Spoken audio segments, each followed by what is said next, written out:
ഇവരുടെ രണ്ടുപേരുടെ ആ പ്രണയത്തിന് ആ പ്രണയ കഥയ്ക്ക് സാക്ഷിയായ ആളെന്നുള്ള രീതിയിൽ പ്രണയം എന്ന് പറഞ്ഞത് ആ ഭാരതപ്പുഴയുടെ തീരത്ത് ഓടുന്ന സിംഹത്തിന്റെ ഒരു ചിത്രമായിരുന്നു എന്റെ മനസ്സിൽ. ഈ ഷാജേണ്ണ എനിക്കിപ്പോ കുഞ്ചാക്കോനെ കാണുന്ന പോലെ തോന്നുക. അപ്പോ സുരേഷ് ചേട്ടാ, ഒരു love tribute song for both of them. നിങ്ങളെ രണ്ടുപേരും എന്നെ താഴോട്ടിരുത്താം, കാരണം ഇത് പ്രണയത്തിന്റെ പാട്ടായതുകൊണ്ട് നിങ്ങൾ അവിടെ ഇരുന്നോളൂ കേട്ടോ. സുരേഷ് ചേട്ടാ, അവിടെ ഇരുന്ന് പാടുന്നതിനേക്കാളും ഇവിടെ വന്നത് അവരുടെ കൂടെ ഒന്ന് പാടാം. അല്ല, അവർ രണ്ടുപേരും അങ്ങനെ നിക്കട്ടെ. മലർந்து മലരാத பாதி மலர் போல வளரும் விழி வண்ணமே வந்து விடிந்தும் விடியாத காலை பொழுதாக விளைந்த கலையன்னமே நதியில் விளையாடி கொடியில் தலை சீவி நடந்த இளம் தென்றலே வளர்பொதிகை மலர் தோன்றி மதுரை நகர் கண்டு பொழிந்த தமிழ் மன்றமே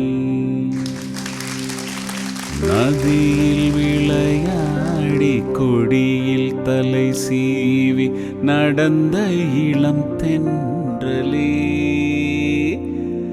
வளர்பொதிகை மலர் தோன்றி மதுரை நகர் கண்டு பொலிந்த தமிழ் மன்றமே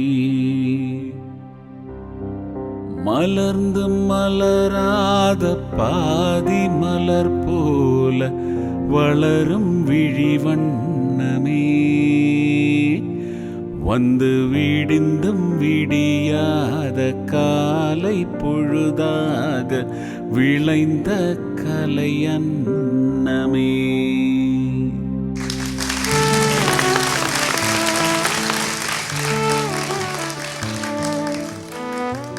ഈ പാട്ടിന് എന്തെങ്കിലും പ്രത്യേക കണക്ഷൻ ഉണ്ടോ ഇനി നിങ്ങളുടെ ലൈഫിൽ? ഇനി ഉണ്ടാക്കണ്ട, ഓൾറെഡി ഇത് പാശമലർ എന്ന സിനിമയിൽ ശിവാജി ഗണേശൻ പാടി അഭിനയിക്കുന്ന സീക്വൻസാണ്. ഒരാങ്ങള പെങ്ങളുടെ ജീവിതത്തിലേക്ക് സമ്മാനമായി നൽകുന്ന ഒരു ഗാന ചിത്രീകരണമാണ് ആ സിനിമയിലുള്ളത്. ഇവിടെ അങ്ങനെ ഒരു കണക്ട് ഇതിന് വിചാരിക്കാൻ അല്ലേ? ഷാജിക്ക് പെങ്ങളെ കെട്ടിച്ചു കൊടുത്തിട്ട് ആ പെങ്ങളുടെ ജീവിതത്തിലേക്ക് ഒരു പ്രാർത്ഥന പോലെ പെങ്ങളെ വർണ്ണിക്കുന്ന ഒരു പാട്ടാണ്.